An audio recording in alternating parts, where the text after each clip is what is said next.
Muito boa noite a todos que estão aqui presentes, boa noite ao pessoal de casa. Vamos dar início aqui à nossa jornada de processo penal, especificamente o tema de hoje, da aula de hoje, vai ser inimputabilidade psiquiátrica e suas nuances em relação ao processo penal. Então vamos ver hoje aqui, analisar alguns artigos do rito comum, né, e o rito pertinente aos crimes dolosos contra a vida, os crimes de competência do tribunal do júri, que são, que comportam maiores nuances ainda em relação ao procedimento comum, certo? O nosso norte aqui, as nossas diretrizes para a análise da aula, para a temática da aula, serão logicamente o Código de Processo Penal, o Código Penal, a Lei de Execuções Penais e a Lei 10.216, que eu acho que essa mensagem, acima de tudo, que eu quero transmitir aqui, é um tratamento mais humanitário, um tratamento condizente com o princípio da dignidade da pessoa humana, né, para quem tem enfermidade mental e está cumprindo medida de segurança no sistema prisional. Então, a Lei 10.216, eu vou tentar mostrar a vocês, esse vai ser esse eu acho que é um grande cerne, a grande luta, melhor dizendo, para quem vai se deparar isso, vocês aí, futuros defensores públicos, defensoras e defensores, para quando vocês estiverem lá se deparando com um caso desse, acho que a mensagem que eu quero deixar aqui, acima de tudo, é o tratamento mais humanitário com o doente psiquiátrico, que sofre muito, né, com os hospitais de custódia e tratamento psiquiátricos, que, minha opinião pessoal, não deveriam existir. Aqui eu faço menção ao estado de Goiás, que tem um projeto pioneiro, que é o PAILI, né, intitulado Programa de Atenção Integral ao Louco Infrator. E um dos idealizadores do PAILI, o principal idealizador, foi o professor Haroldo Caetano, que é um promotor de justiça lá de Goiás. O professor Haroldo é um visionário e o PAILI tem que ser a referência nacional em relação ao tratamento no sistema prisional para quem cometeu delito e tem enfermidade psiquiátrica. Por quê? Porque o PAILI é um programa de tratamento ambulatorial. No estado de Goiás está abolida a medida de segurança de internação. Infelizmente, a tônica, né, da medida de segurança, na maior parte dos estados da federação, é a medida de segurança de internação. E a Lei 10.216 de 2001 veio para mitigar a literalidade da aplicação do artigo 97. Grande temática que eu trago aqui para vocês hoje é essa. É mostrar para vocês que, embora seja uma lei da seara civil, essa lei tem aplicabilidade no processo penal. E não é porque o Mazô está dizendo. É porque os tribunais do país já aplicam a Lei 10.216, a qual está referendada, sobretudo, pelo STJ. Tá? De forma ainda tímida, não é da forma que nós desejaríamos. Por que eu digo isso? Justamente por conta da principal aplicação da medida de segurança. A principal medida de segurança, melhor dizendo, a ser aplicada ainda é a de internação e não o tratamento ambulatorial. Certo? Então a principal mensagem é essa, o tratamento mais humanitário, condizente com a Constituição Federal, especificamente o princípio da dignidade da pessoa humana, condizente com o Pacto São José da Costa Rica, né, que versa sobre direitos humanos, já incorporado ao nosso ordenamento jurídico, como vocês sabem. É um pacto que tem grande relevância no nosso ordenamento jurídico e, sobretudo, indo ao encontro da Lei 10.216, que é a lei, acabei não falando, é a lei da reforma psiquiátrica, que confere direitos e garantias aos doentes psiquiátricos, aos enfermos psiquiátricos, ok? Dito isto, vamos lá? Vamos começar? Então, peço aí, por favor, para você abrir o seu Código Penal no artigo 26. Vamos lá. Artigo 26. Título 3, que trata justamente da imputabilidade penal. E o artigo 26 vai tratar dos inimputáveis. Certo? Vamos lá para tornar a aula dinâmica. O que eu falo aqui não é um conhecimento, a construção do conhecimento aqui não é algo verticalizado. Em todas as minhas aulas eu sempre destaco isso. Eu realmente aprendo com vocês, sem nenhuma hipocrisia, e eu acho que o conhecimento é construído. Então, fundamental a participação de vocês, fiquem à vontade, tá? Para elaborarem qualquer pergunta. Então, justamente em razão disso, construção do conhecimento, alguém lê para mim aí o 26 aí. Vamos lá.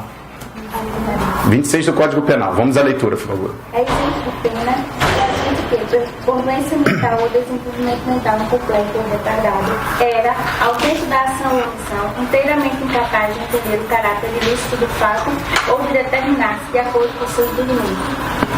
Ou seja, fazendo uma interpretação, né? Porque a gente pode ler e não dar uma interpretação muito boa, e a gente tem que pensar também no pessoal que está assistindo aqui, o pessoal de casa. Então vamos interpretar o artigo 26. Vou reler aqui para a gente fazer a interpretação. Vamos fazer juntos. É isento de pena o agente que, por doença mental ou desenvolvimento incompleto ou retardado, era, aí grifem aí, eu peço que grifem essa parte aí do código de vocês, ao tempo da ação ou da omissão, inteiramente incapaz de entender o caráter ilícito do fato ou de determinar-se de acordo com este entendimento. Grifem aí a partir de era, tá? Até o final. Por que estou dizendo isso? Vamos pensar numa situação concreta. Aqui, para vocês acompanharem comigo, se situarem, como eu disse, é um campo ainda está se desenvolvendo o estudo. A gente não estuda muito na graduação com profundidade. Você só, né? Basicamente, vocês sabem que existe medida de segurança, não foi isso? Eu estou falando com perdão da expressão, alguma besteira aqui? Não. Você sabe que existe medida de segurança, você pensa lá no artigo 26, 97, 26 do CP, 97, medida de segurança de internação, medida de segurança de tratamento ambulatorial, mas não se aprofunda. Por que eu pedi para grifar essa frase? Vejam, era ao tempo da ação ou omissão inteiramente incapaz de entender o caráter ilícito. Primeiro de tudo, a gente parte, logicamente, está falando de Código Penal, de um ilícito, né? De um ilícito penal. E como assim era? Aí você pensa assim, tá, mas como isso vai ser avaliado? Como é que se dá isso pragmaticamente? Como é que tramita um processo penal onde se desconfia que o indivíduo tem uma doença mental? É a partir daí que eu vou começar, a gente vai começar a entrar na seara da inimputabilidade. Eu vou responder para vocês dizendo o seguinte: coloque aí, por favor, um C/C no seu 26, conjugado com artigo 149, tá? Do Código de Processo Penal. Ok? E aí eu vou à leitura do Código de Processo Penal. Artigo 149. Perdão. O artigo 149 do Código de Processo Penal, ele é um artigo que trata do incidente de insanidade mental. O que é um incidente de insanidade mental? É, literalmente, um processo que vai estar apartado, né? Vai estar, melhor dizendo, apensado. Hoje em dia fica uma nomenclatura até meio em desuso, porque processo eletrônico, lá no Rio de Janeiro, literalmente apensado porque, o meu estado de origem, porque muitos processos criminais, a maioria, aliás, ainda são processos físicos, né? Não eletrônicos. Então, o incidente de insanidade mental é um processo que vai tramitar em apenso ao processo principal. Como assim? Que processo principal? O processo de conhecimento que vai apurar, averiguar se houve ou não o delito, se o réu vai ser absolvido ou não. Então, o que ocorre? Ocorreu um delito, vamos lá, vamos pensar num roubo. Ocorreu um roubo e o agente policial, que efetuou ali, digamos que tenha sido uma prisão em flagrante, verificou que aquele indivíduo, por exemplo, estava num estado de agitação grande e com uma fala desconexa, com pensamentos, como os peritos, né, da área psiquiátrica dizem, pensamentos delirantes. Então, o que deve ser feito? E aí? Esse indivíduo, e agora? O que acontece? Ainda não há processo penal. Então, o que acontece? O indivíduo é direcionado, logicamente, à delegacia policial, é lavrado lá o auto de prisão em flagrante, e é necessário, o delegado tem essa competência, pode determinar que seja instaurado um incidente de insanidade mental. Para quê? Para averiguar a inimputabilidade ou não daquele indivíduo naquela ação, que aqui no caso foi uma ação, um suposto roubo, ou em uma omissão. Certo? E aí vamos ao 149, que trata justamente do incidente de insanidade mental. Tá? Vamos à leitura do 149. Quando houver dúvida sobre a integridade mental do acusado, o juiz ordenará de ofício ou a requerimento do Ministério Público, do defensor, do curador, do ascendente, descendente, irmão ou cônjuge do acusado, seja este submetido a exame médico legal, certo? Ou seja, os peritos da administração pública é que irão avaliar se há uma enfermidade mental ou não ali. E por que eu pedi para você gravar? Agora eu vou retornar ao artigo 26. Gravar não, perdão, grifar, né? Melhor dizendo.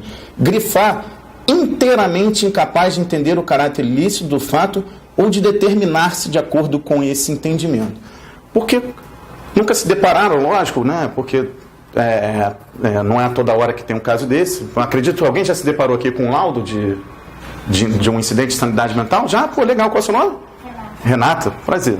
Então você passa para os seus colegas depois essa experiência. Como é que é o laudo propriamente dito? São uma série de perguntas, lógico, por isso que senão não seria um laudo, que são elaboradas, os peritos têm pré-elaboradas, os peritos têm que responder aquele questionário e traçar um perfil, traçar um perfil ali do acusado. No caso, agora a gente está tratando de um indiciado, tem um inquérito aqui, digamos que já tem um inquérito. Um futuro lá do réu, num processo penal. E qual é o cerne da resposta? É determinar se o indiciado, ou no caso o réu lá, era, ao tempo da ação ou omissão, capaz de se autodeterminar. Por isso que o artigo fala, entender o caráter ilícito do fato ou determinar-se. A resposta do perito é exatamente essa. O indivíduo era incapaz de se autodeterminar, mais ou menos, né? Geralmente tratam nesses termos. Era inteiramente ou parcialmente capaz de se autodeterminar ao tempo da ação ou da omissão. Certo? Porque pode ocorrer isso também. E o quê? Que eu já faço um parênteses aqui, que foi até um caso que eu peguei na vida. O indivíduo estava ao tempo da ação, privado da sanidade mental, e posteriormente, acho que 6 meses depois, ele recuperou a sanidade mental dele. Tem descrição, por exemplo, ao CID-10, que foi desse indivíduo, CID-10-F23. Salvo engano, a enfermidade começa assim, transtorno psicótico agudo transitório. Esse é um exemplo, por exemplo, de que o indivíduo, ao tempo da ação, estava mal e depois recobrou a consciência. Primeira pergunta a ser respondida.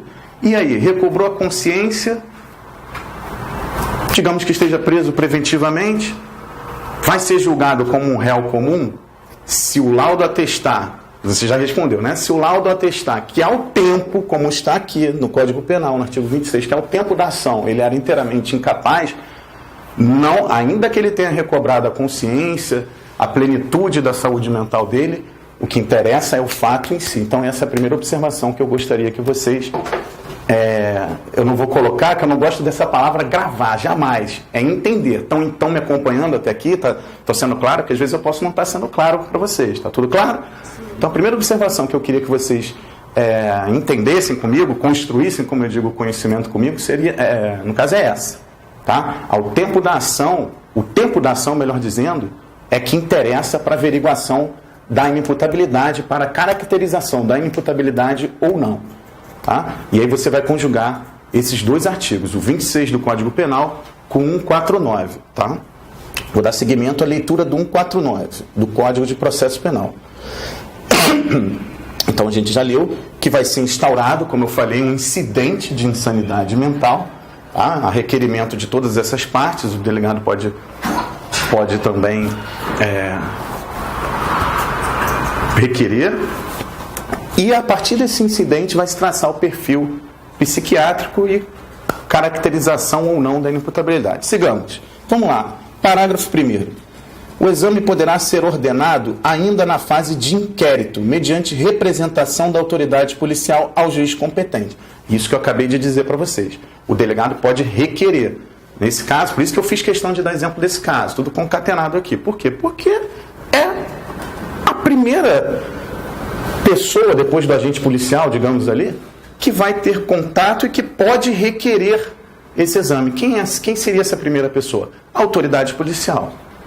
Certo? Então, é importante, até para quem for tentar aqui, quem estiver pleiteando o cargo de defensora pública, de defensor público, mas também concomitantemente esteja participando de um concurso para delegado, é importante que você saiba isto. Você, como delegado, é essencial que, se você se deparar com uma situação de dúvida em relação àquele indivíduo, se ele estava ao tempo da ação ou da omissão, reitere-se, com a saúde mental plena ou não, é importante que você requeira ao juízo competente a instauração do incidente de sanidade mental. Para quê? Para evitar que o indivíduo vá para um indivíduo que possivelmente tem uma doença mental, vá enfrentar as agruras do sistema prisional comum. E fica aqui bem claro, né? Não que os hospitais de custódia e tratamento psiquiátricos sejam bons. É a minha opinião pessoal pelo que eu conheço do meu estado e de mais uns 3 estados da federação. O tratamento dos médicos, digamos assim, dos profissionais da área de saúde, o tratamento é bom. Tem profissionais competentes. Só que aquelas condições, que condições? As condições físicas são condições degradantes. São condições realmente violadoras da dignidade da pessoa humana. Então, para que você como autoridade policial, vá ao encontro do princípio da dignidade da pessoa humana, vá ao encontro da Lei 10.216 e aplique aqueles princípios garantidores, né, da dignidade daquele indivíduo que já está, destaque-se, fragilizada por conta da doença, é necessário que de imediato seja requerido a instauração do incidente de insanidade mental, tá? Para evitar maiores transtornos para aquele indivíduo. Aqui eu vou chegar ao nosso primeiro ponto crucial da análise da inimputabilidade psiquiátrica. Aqui onde? No próximo parágrafo. Aqui talvez vocês se deparem na vida de vocês, como defensoras e defensores públicos, com o primeiro problema. Vamos ao parágrafo 2º, tá? Parágrafo 2º do 149 do Código de Processo Penal. O juiz nomeará curador ao acusado quando determinar o exame. Agora eu peço que grifem aí. Esse é o problema que eu vou trazer para vocês. Ficando suspenso o processo. Aqui eu já estou falando que tem um processo, tá? Penal. Ficando suspenso o processo. E aí é muito clara a redação. Se já iniciada a ação penal, salvo quanto a diligências que possam ser prejudicadas pelo adiamento. Ou seja, diligências periciais ou qualquer outra diligência que, olha, se não fizer neste momento essa diligência, a instrução processual penal restará prejudicada. Ressalvadas essas hipóteses de prejudicialidade, de se prejudicar a instrução penal, instaurado o incidente de insanidade mental, é isso que eu queria que você destacasse, entendesse e destacasse, deverá, na redação do 149, parágrafo 2º, o processo ficar suspenso. Suspenso até quando? Suspenso até o término do incidente de insanidade mental. Por uma questão lógica, para apurar se o indivíduo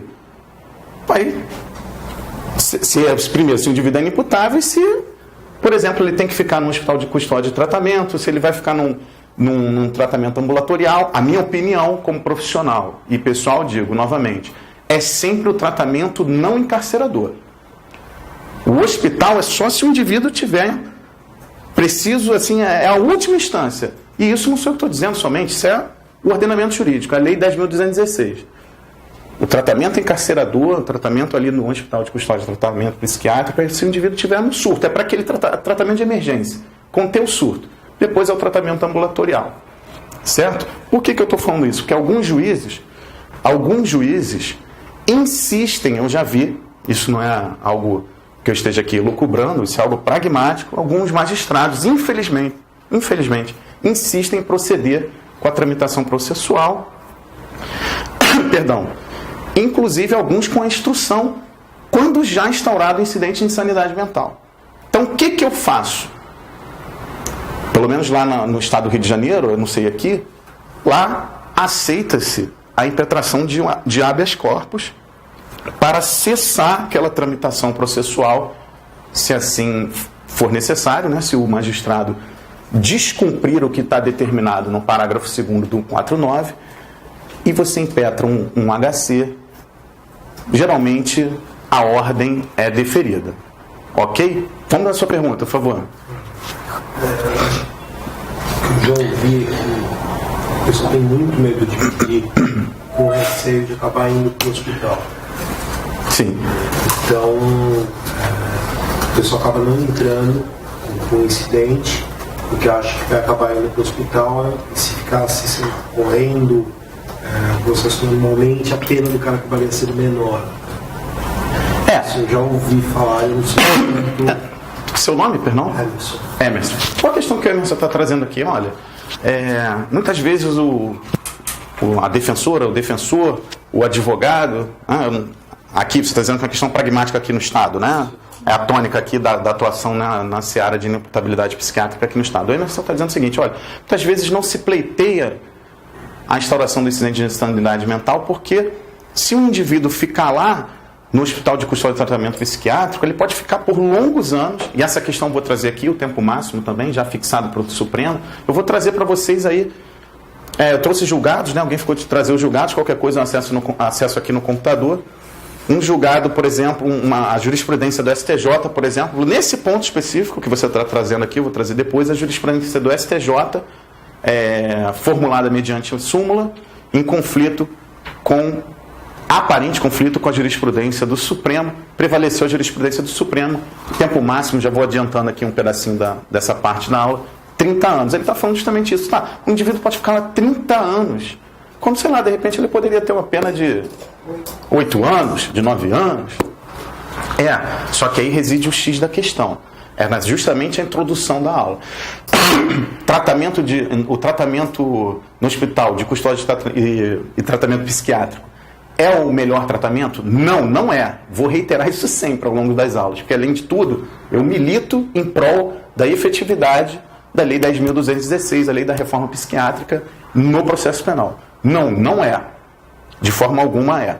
Mas, se aquele indivíduo, pensando do ponto de vista prático, né, pragmático, se aquele indivíduo realmente estiver privado da saúde mental dele, se for uma enfermidade psiquiátrica não passageira, uma enfermidade psiquiátrica perene, que ele já traz ao longo do seu histórico de vida, digamos, uma esquizofrenia, uma clássica doença psiquiátrica e que infelizmente acomete boa parte da nossa população, uma parcela considerável, né, melhor dizendo, da nossa população. Se esse indivíduo for para o sistema prisional, com certeza, mesmo, e aqui reitero, mesmo não sendo o hospital de custódia de tratamento psiquiátrico o melhor tratamento, e sim um tratamento ambulatorial, será menos gravoso para a saúde mental dele o sistema prisional comum. Quer dizer, o hospital de custódia de tratamento psiquiátrico será menos gravoso em relação ao sistema prisional.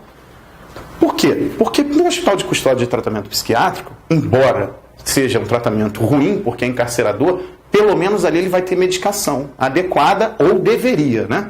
Porque, infelizmente, lá no estado do Rio de Janeiro, meu estado, eu vou citar como exemplo de vez em quando, que é o meu estado, né? Onde eu atuo lá, faltou medicação. Teve vários pacientes do Hospital de Custódia e Tratamento Psiquiátrico, que fica lá no Complexo de Bangu. Isso não tem problema nenhum eu falar, até porque não é nenhuma mentira, foi divulgado amplamente na mídia.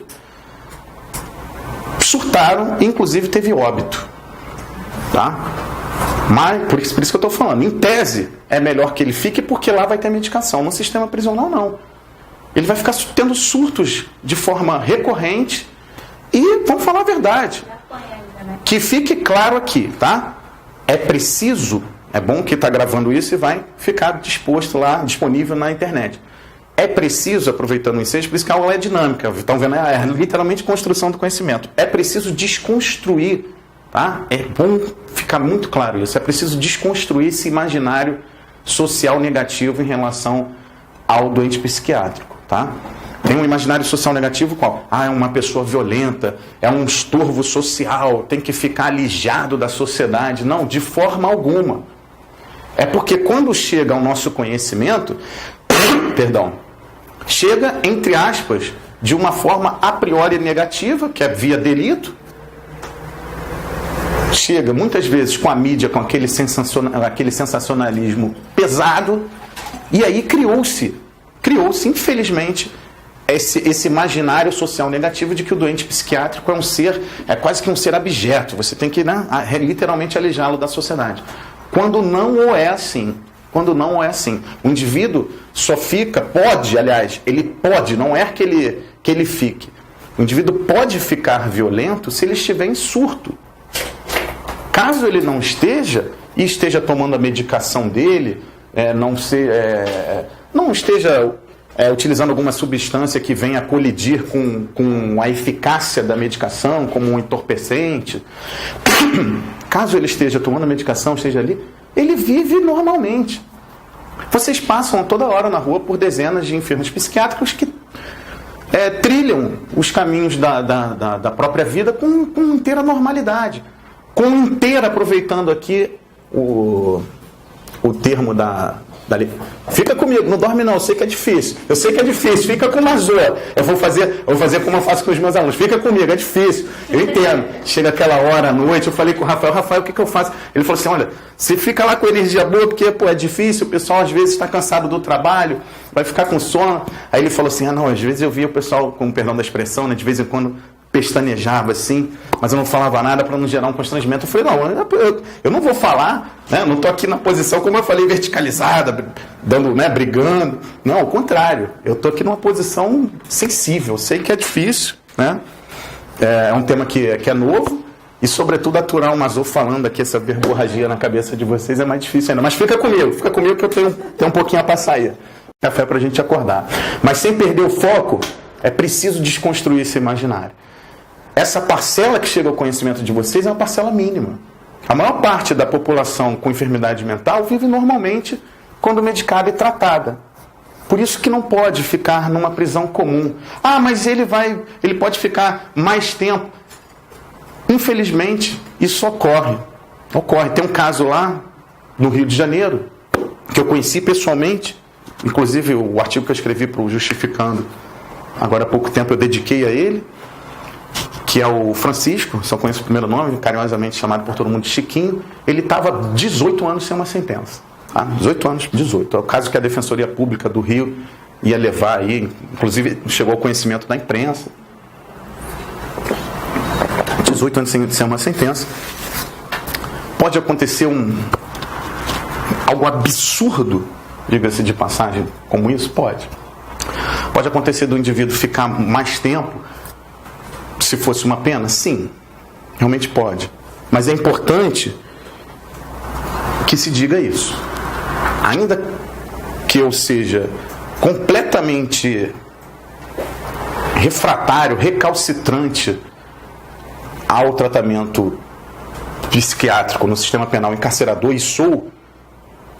em dado momento é melhor que ele fique ali, senão, se for entre aspas, se for não, é prisão ou hospital, não tem jeito. Infelizmente eu digo a você, o hospital, porque aqui pelo menos ele tem a medicação, lá ele pode ter surto e não ter a medicação, tá? Mas é preciso, reiterando para finalizar esse tópico, que se desconstrua esse imaginário social, negativo de que o doente psiquiátrico é um ser violento. Não é. É porque, infelizmente, em alguns casos chegam à mídia, que chegam ao conhecimento das pessoas, são casos com violência. Mas por exemplo, há uma esquizofrenia catatônica, por exemplo. O indivíduo não fica violento, ele fica no estado de catatonismo ali. E pode ficar assim longas horas. Tem outros que surtam, infelizmente, acabam ocorrendo violência. Mas se tomar medicação, as drogas extremamente avançadas vivem com normalidade.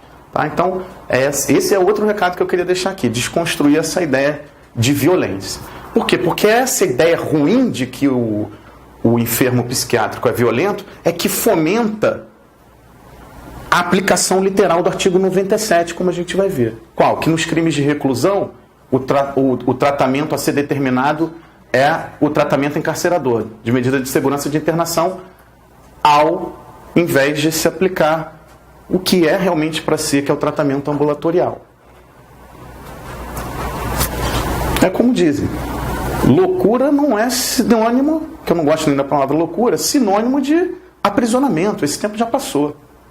Tá? E o estado de Goiás, aqui no Brasil, está aí, como eu falei do professor Haroldo Caetano, que foi um dos idealizadores do Paili, O Estado de Goiás está aí para provar isso. Ainda que tenha, né, como todo projeto pode ter, esteja ainda se aperfeiçoando, só tem dado mostras que o tratamento ambulatorial é o tratamento mais eficaz. E antes de tudo, por uma questão lógica, é o tratamento humanizado. Tá? Se tiverem curiosidade, acessem as notícias sobre o Hospital de Custódia e Tratamento Psiquiátrico Roberto Medeiros, em Bangu, que vocês vão verificar uma situação ali extremamente degradante para qualquer ser humano. Ninguém merece isso. E vai de encontro, né? Reiterando, vai de encontro ao princípio da dignidade da pessoa humana na Constituição Federal. Voltando aqui para a concretude, trazendo aqui para o Código, eu peço a vocês, por favor, que agora avancem ao artigo 97. Tá? Vamos lá, o artigo 97 do Código Penal. Não é que a gente estava no 149 do CPP, vamos agora ao 97 do Código Penal.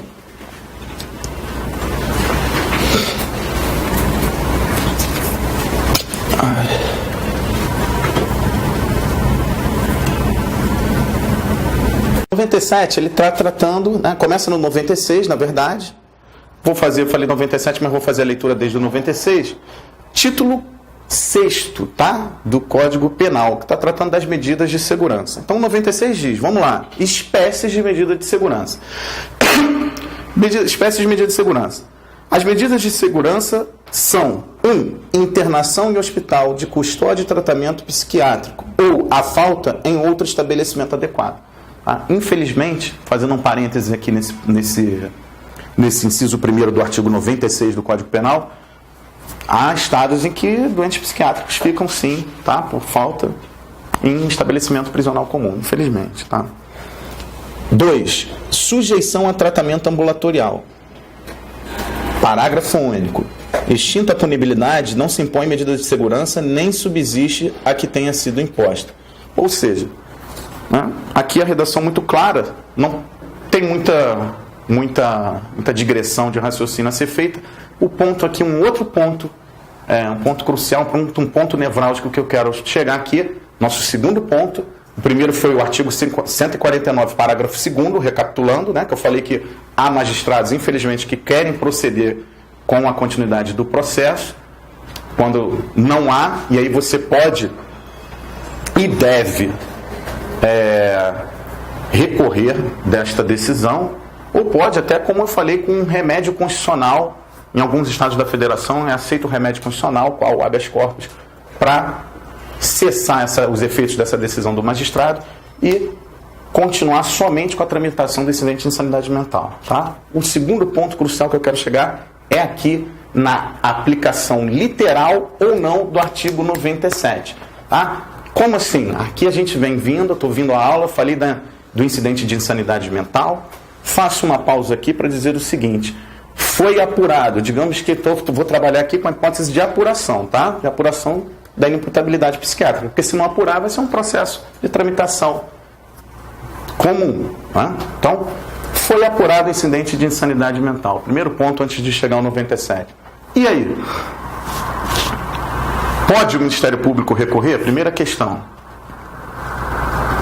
Ou nem recorrer, digamos, pode pleitear, melhor dizendo, pode o Ministério Público pleitear, discordar, do resultado que caracterizou a inimputabilidade, caracterizou o quê? A ausência de determinação completa ou parcial daquele indivíduo? Pode? Eu já vi casos que o Ministério Público, né, eu digo infelizmente porque ali está muito claro, por exemplo, porque, gente, são peritos da administração pública. O perito da administração pública está mais do que acostumado a fazer isso, faz sempre.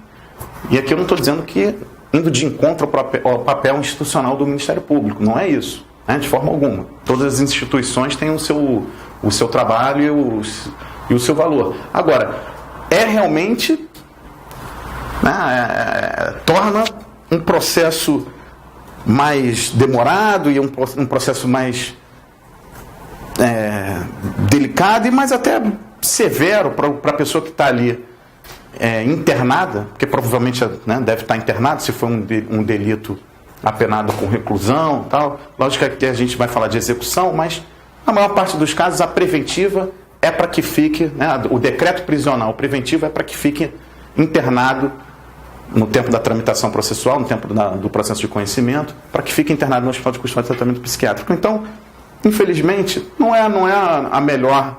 Eu, se fosse membro do MP e verificasse que aquele laudo está contundente, tal, porque os laudos que eu vi eram laudos que, para mim e para o nosso assistente técnico, porque você pode também, fica aqui essa informação, o advogado de defesa, a defensora pública ou o defensor pode contar com assistente técnico, tá? Da área de psiquiatria.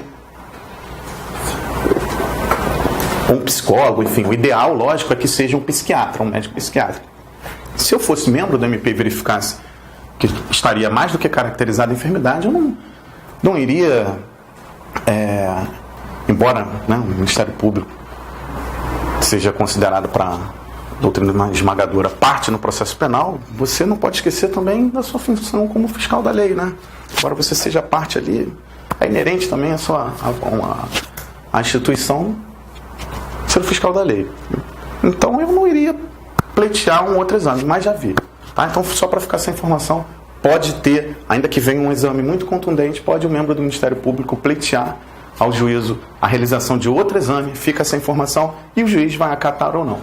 Né? Num dos casos que eu atuei, eu vi, infelizmente,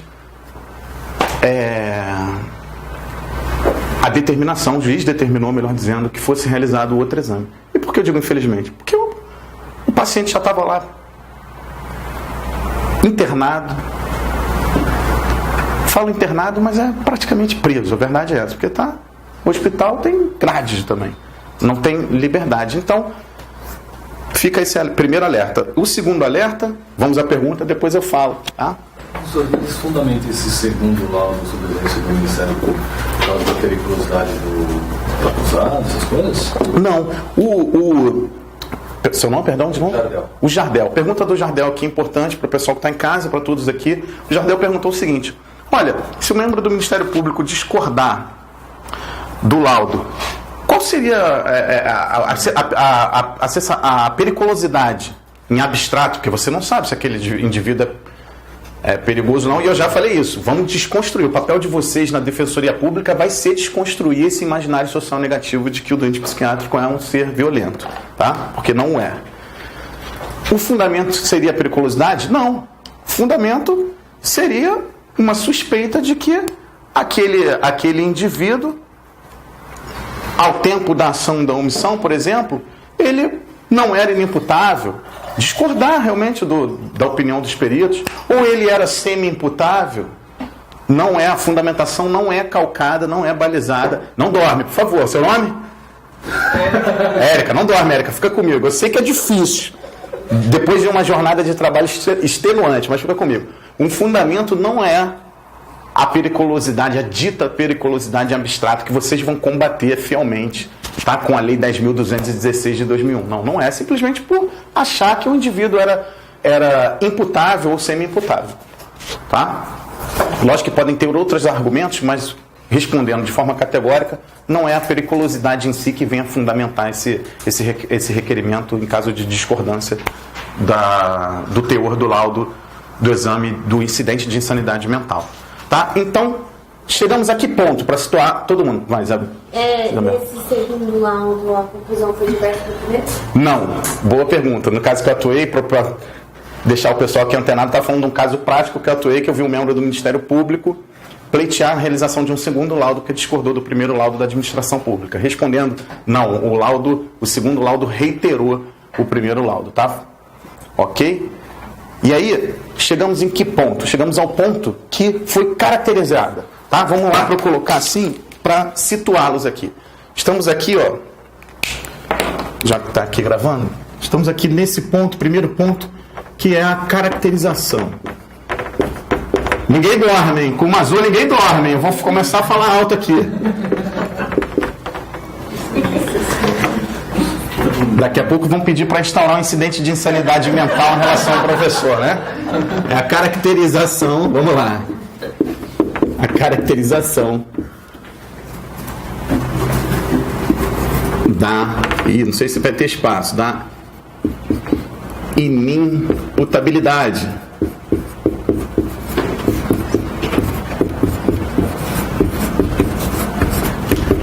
Então, chegamos nessa situação processual. Tá? Vocês estão acompanhando comigo como se fosse o processo penal mesmo. Estou dando a parte acadêmica para vocês, que seria a instrução aqui do que vai ser feito, dando um pouco da parte pragmática, e a gente vai ter análise jurisprudencial também, que é para pensar na preparação mesmo aí para a vida de vocês. Tá? Então, caracterização da inimputabilidade. É inimputável. O laudo caracterizou, é inimputável, as provas, o momento da instrução chegou ali, findou-se, melhor dizendo, a instrução, e aí? O juiz vai sentenciar. E aí a gente chega ao artigo 97 do Código Penal. Vamos lá?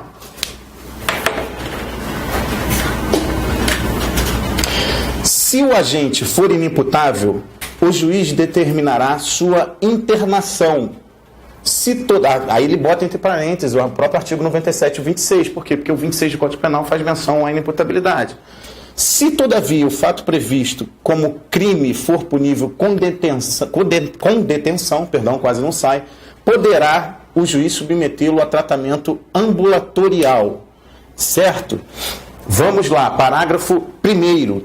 A internação ou tratamento ambulatorial será por tempo indeterminado, ou seja, isso não procede, tá? Mas, e aí vocês vão fazer um conjugado com, anotem aí para mim, por favor, os dois julgados, tá? Que também serão citados lá na aula da LEP, lá quando a gente for analisar a medida de segurança em relação, já na execução penal.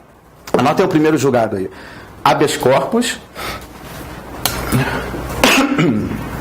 Perdão aí, pessoal de casa, eu dei a informação antes aqui. Eu tenho rinite, então de vez em quando vão me ver sofrendo aqui um pouquinho. Então vamos lá. Habeas corpus 84, 22, 19, /SP. Tá certo? 22, 19, /SP. E de que tribunal é esse julgado? Do Supremo Tribunal Federal. Tá? Estado originário, aqui o estado de vocês, São Paulo. Relator, ministro Marco Aurélio. Tá bom? A data aí do julgamento, eu vou fornecer para vocês a data do julgamento. Dia 16 de 8 de 2005. Certo? Segundo julgado representativo, do que eu estou tratando aqui, só para situá-los, da jurisprudência do Supremo em relação ao tempo de internação, tá? Porque o artigo 97 diz que é por prazo indeterminado. O Supremo fixou em 30 anos, que é o tempo máximo, né, permitido pelo nosso ordenamento jurídico. Tá certo? O Supremo fixou em 30 anos. O outro HC é 107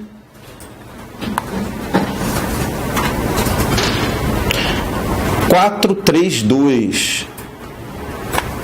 107 432.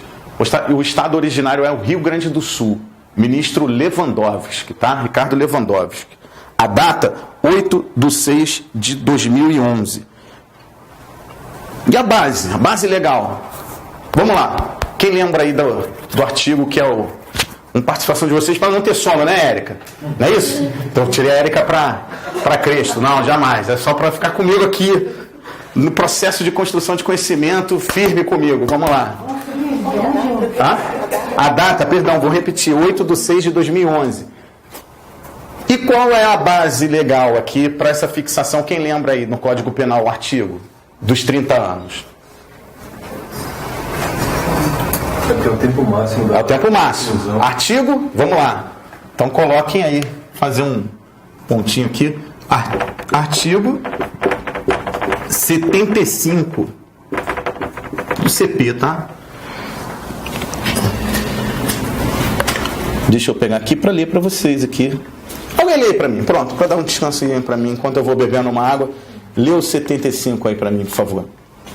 das penas privativas de liberdade não pode ser superior a 30 anos. Exatamente. Então, essa redação que você está vendo aí, e eu vou voltar aqui porque eu tirei do 97, essa redação que você está vendo do artigo 1º, do artigo 97, tá? Do artigo 97, parágrafo 1º, de a internação ou tratamento ambulatorial será por tempo indeterminado. Você faz uma menção aí a esses dois julgados, C/C conjugado com artigo 75 do CP. Não, tá? São 30 anos o tempo máximo fixado de internação, fixado pelo Supremo Tribunal Federal. Ok? Estou indo muito devagar ou estou indo muito rápido? Tá todo mundo comigo? Junto? Tá legal, não, você não pode ter que estar legal para ninguém dormir. Vamos lá, senão eu acelero. Vamos lá. Então vamos lá. Agora vamos chegar ao segundo ponto que eu falei, que é o ponto que gera discussão jurisprudencial. Que é o ponto aqui, eu diria que é o ponto de maior discussão em relação à aplicação ou não da lei da reforma psiquiátrica, que é o artigo 97. Vou ler agora para vocês o parágrafo 2º. A perícia médica realizar-se-á ao termo do prazo mínimo fixado, e assim será repetida de ano em ano, ou a qualquer tempo, se o juiz determinar, se o determinar o juiz da execução. Certo? Não procede isso, ok? Não procede. E aí vocês vão anotar aí, por favor, o artigo, já digo para vocês. O artigo 176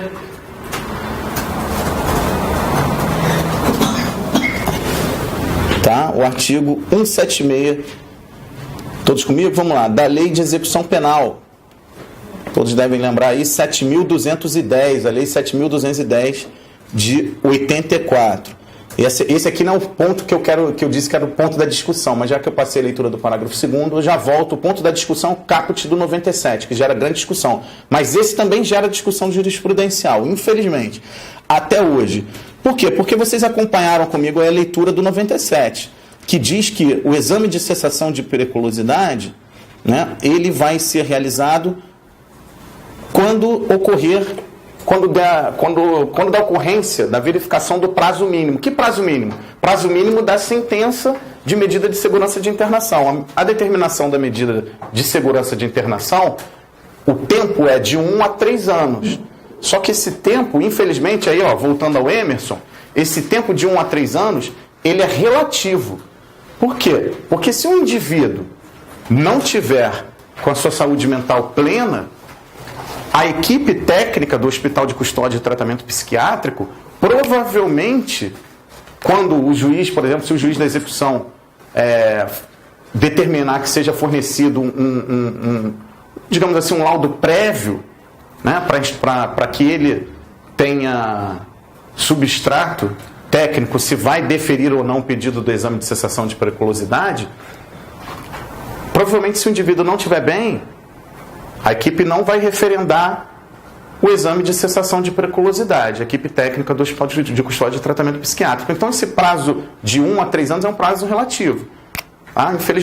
Infelizmente eu digo que o tratamento carcerador, sempre reiterando, para quem está pegando a aula agora, ele não é o melhor, é sempre o tratamento ambulatorial, é o que deve permanecer, é o que vai ao encontro da Lei 10.216 da nossa Constituição Federal no princípio da dignidade da pessoa humana. Mas, infelizmente, há casos que o indivíduo determinou-se, por exemplo, que o indivíduo ia ficar no Hospital de Custódia de Tratamento há 3 anos, por 3 anos. O indivíduo já está 10, já está 15. Lá no Rio de Janeiro, por exemplo, tem um caso famoso, que eu não vou citar aqui o nome, até para proteger o paciente, mas tem um caso famoso lá no Hospital de Niterói. E teve documentário sobre esse caso. Não. O paciente está preso. Eu falo preso, né? No caso é internado, né? Perdão, porque sempre lembrando, medida de segurança, é bom esclarecer isso aqui também, tá? Medida de segurança não é pena, tá, gente? Façam essa ressalva aí, por favor. Tá? A medida de segurança não é pena, tá? Paciente internado, falei preso, com perdão do lápis. Medida de segurança não é pena,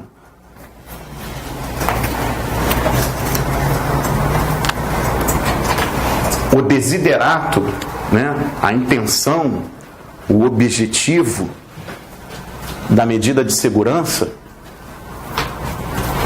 é o restabelecimento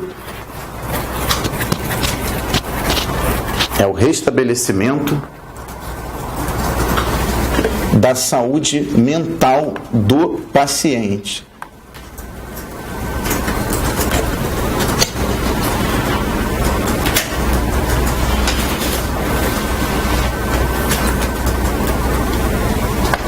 Certo? Então, o primeiro conflito é que eu disse. O parágrafo 2º diz que é no prazo mínimo. Primeiro ponto de mitigação, infelizmente, desse parágrafo 2º. Por que eu digo infelizmente? Porque o ideal seria que fosse um prazo mínimo mesmo. Primeiro ponto de mitigação desse parágrafo 2º do artigo 97, está cansado, mas fica aqui comigo. Eu vou acelerar o ritmo para não dormir. Primeiro ponto é porque eu tenho que parar para ver os artigos no computador, de vez em quando eu dou uma paradinha. Primeiro ponto é esse. O indivíduo pode não estar bem, né? E aí a equipe técnica provavelmente não vai indicar para que ele faça, né? A equipe técnica do Hospital de Custódia e Tratamento Psiquiátrico não vai indicar que ele faça o exame de cessação de periculosidade. O segundo ponto, né, que pode gerar uma discussão, que pode mitigar, melhor dizendo, essa questão do tempo mínimo, de se fazer o exame no tempo mínimo, e aí eu digo que, felizmente, ainda bem, é infelizmente, se o indivíduo não estiver bem, a equipe técnica não vai referendar. O segundo ponto de mitigação da literalidade do parágrafo 2º do 97 é justamente esse artigo que eu pedi para destacar. Vamos lá! 176 da LEP, aumentei a voz, para ficarem todos comigo. 176 da LEP, alguém lê aí em voz alta aí, por favor. Qualquer tempo, ainda no decorrer do prazo mínimo, duração da medida de segurança, poderá o juiz da execução, diante de requerimento fundamentado do Ministério Público ou do ingressado, seu procurador ou defensor, ordenar o exame para que se verifique a cessação da periculosidade, procedendo-se nos termos do artigo anterior. Ou seja, aí há um aparente conflito, né, gente? Entre o artigo 97 e o 176 e o próprio 175. Esse é o ponto nevrálgico aqui que eu quero chegar, que vocês provavelmente vão se deparar na vida de vocês aí como profissionais e na vida aí como defensoras e defensores públicos. Por quê? Porque algumas câmaras e alguns juízes, né? Estou falando câmaras porque às vezes, né, tem câmaras que referendam, né, a determinação do juízo de piso, do juízo de primeiro grau. Alguns magistrados aplicam a literalidade do artigo 175, que diz o seguinte: a cessação da periculosidade, vou ler novamente, que saiu travada a leitura, a cessação da periculosidade será averiguada no fim do prazo mínimo de duração da medida de segurança, pelo exame das condições pessoais do agente, observando o seguinte. Aí vem os incisos, mas o que interessa aqui, eu não vou ler os incisos, é justamente esse aparente conflito na própria lei de execução penal, ou seja, a lei de execução penal, ela está regendo aqui, no caso, a medida de segurança, que eu destaquei que não é pena, tá? E ela diz exatamente isso. 175, entre aspas, vai de encontro a 176, e é o próprio 97 lá. Só que prevalece e deve prevalecer o quê? O melhor tratamento, que é o que diz a Lei 10.216, a gente vai chegar ao ponto de analisar o melhor tratamento para o enfermo psiquiátrico. E qual é o melhor tratamento aqui? O que seria aqui o melhor tratamento para ele? É que ele saia do cárcere. E para ele sair do cárcere, o exame tem que ter a permissão de realização do exame a qualquer tempo. Dito isto, digam vocês para mim qual artigo vai ser aplicado: 97, 175 ou 176?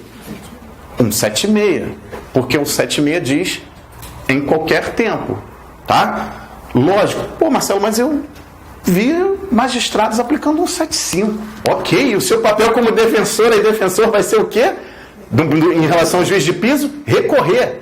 E se você não conseguir na Câmara Criminal, você vai recorrer.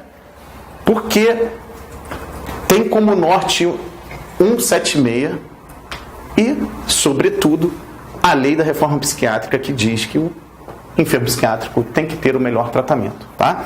Então prevalece 176, que é em qualquer tempo, ainda no Ó, destaque aí esse pedaço que eu quero que você destaque. Você aí de casa faz esse destaque também.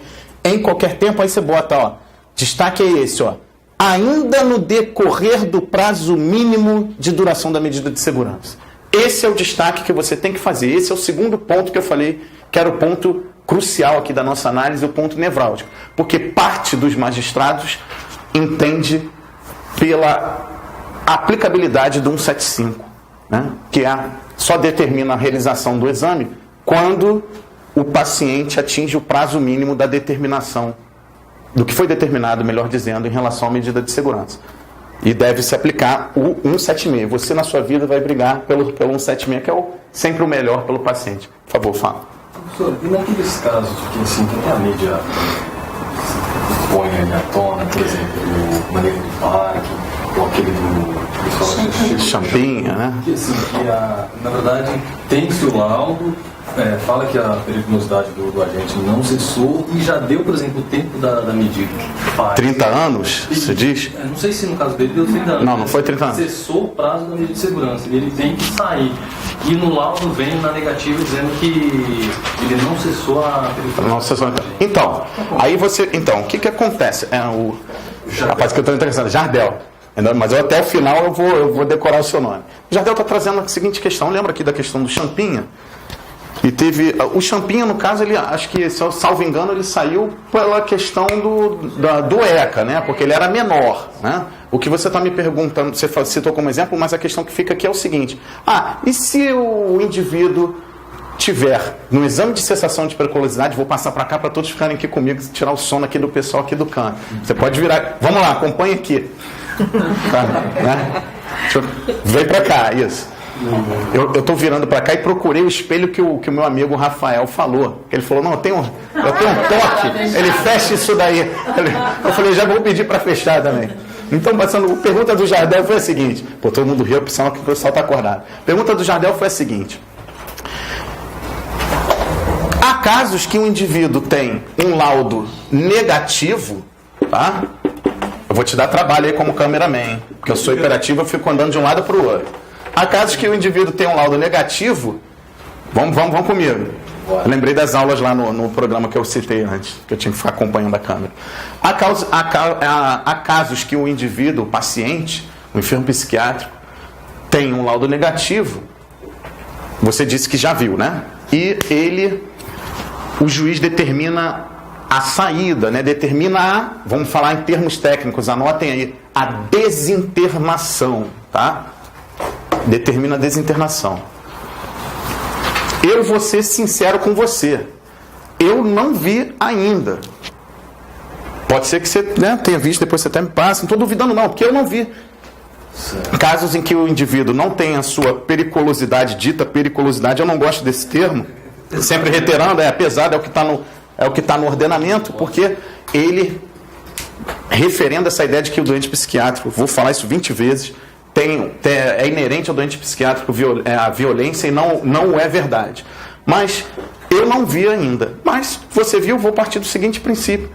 O juiz, ele está adstrito ao laudo técnico? Não, ele não está adstrito. Ele pode sim, tá, determinar a saída, mesmo o laudo sendo negativo em relação à suposta periculosidade do paciente. Entretanto, eu te digo, na minha vida prática, eu não vi ainda um juiz determinar a desinternação com laudo negativo.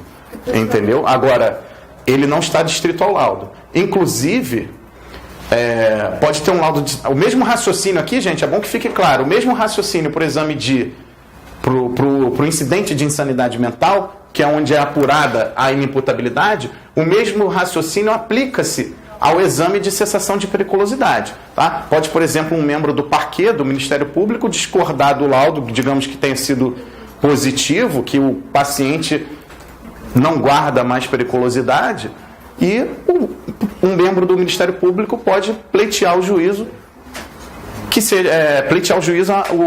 a realização de outro exame de cessação de periculosidade. Alguém ia me perguntar? Perdão? Então vamos voltar? Perdão. Aproveitando a dúvida do colega do Jardel, eu acredito que o que ele esteja colocando é a questão do prazo máximo para internação. o laudo vem constando que a propriedade não cessou, mas o agente já esteve internado pelo período máximo permitido pela legislação. No caso do menor, seria até os 21, a desinternação seria compulsória. Eu creio que seja... Foi isso? Não, eu entendi nesse sentido. Se foi isso, se foi a pergunta foi nesse sentido, não tem problema. No caso do Champinha, foi uma questão relacionada lá ao ECA, né? A limitação do ECA lá para o tempo de cárcere. No caso aqui, do tempo máximo, que eu estava falando de 30 anos, aqui eu estou falando de um indivíduo que seja maior, aplicar-se-á a jurisprudência do Supremo, tá? Se o indivíduo não estiver com a sua sanidade mental e ele estiver encarcerado há 30 anos, não estiver com a sua sanidade mental plena e ele estiver encarcerado há 30 anos, deve sim ser restabelecida a liberdade dele. Isso é a jurisprudência do Supremo, por isso que eu trouxe esses dois HCs aqui. Vou até repetir. É o HC 842219, tá? HC 842219 de São Paulo, ministro Marco Aurélio, para quem está de casa e não anotou, está em casa e não anotou. E o HC, o habeas corpus 107432 do Rio Grande do Sul, de relatoria do ministro Lewandowski. Isso já está fixado na jurisprudência do Supremo. O prazo está fixado de 30 anos, o prazo máximo de internação. Tá? Então, eu usaria no caso do bandido da luz vermelha, ele ficou 30 anos. Exato, o caso do bandido da luz vermelha, salvo engano, acho que ele ficou 30 anos, não foi? 30 anos. Ele foi solto e cometeu crime. Ele foi solto. Isso é a jurisprudência do Supremo, tá, gente? Tem que seguir. O Supremo fixou e eu confesso o seguinte, eu sou um fiel... Eu sou um defensor fiel da Constituição Federal e da lei da reforma psiquiátrica. Eu sou um defensor também do não encarceramento ao doente psiquiátrico. Agora, é lógico, se a pessoa estiver em pleno surto, o indivíduo está em surtos recorrentes, não passa e tal, com certeza os profissionais dos hospitais de custódia e tratamento psiquiátrico, eles informarão isso. Tá? Eles informarão. Aí o juízo vai avaliar, mas... É fato o seguinte, que fique claro para vocês, os profissionais ali sempre, o laudo é um laudo com técnica, com boa técnica. Ele é elaborado com boa técnica e o perito, geralmente, pelo menos lá no estado do Rio de Janeiro, acredito que aqui deve ser com a mesma sistemática, o laudo, né, elaborado pelo Instituto de Perícias lá no estado do Rio de Janeiro, é um laudo com assinatura de no mínimo 2 psiquiatras. Tá? Psiquiatras experientes, psiquiatras da administração pública. Aí cabe ao juízo deferir a desinternação ou não. Mas o fato é o seguinte, se completou 30 anos, tem que ser aplicada a jurisprudência do Supremo. Eu sei que fica a questão. Mas ele pode cometer um crime. Mas ele pode também não cometer. Porque senão, eu sei que fica um ponto nebuloso, mas é necessário que a gente desconstrua. Infelizmente, a maioria pode acabar pagando pelo que chega à mídia de um caso negativo. Exato. É necessário que a gente desconstrua esse imaginário social negativo. Qual é o imaginário social negativo? Porque o tempo todo que eu estou falando, que o doente psiquiátrico é um ser extremamente violento, que ele tem que ficar alijado da sociedade. Não é assim. Agora, eu não sei, por exemplo, as nuances do caso do intitulado bandido da luz vermelha, que eu não gosto de falar, eu não sei o nome dele, eu esqueci o nome dele, não me recordo, eu não sei as nuances desse indivíduo. Que nuances da vida dele? Se ele estava tomando a medicação ou não, porque é isso que tem que ficar bem claro. O doente psiquiátrico que não utiliza substâncias que venham a colidir, como eu disse, com os efeitos da medicação, do remédio para combater aquela enfermidade psiquiátrica, ele vive normalmente.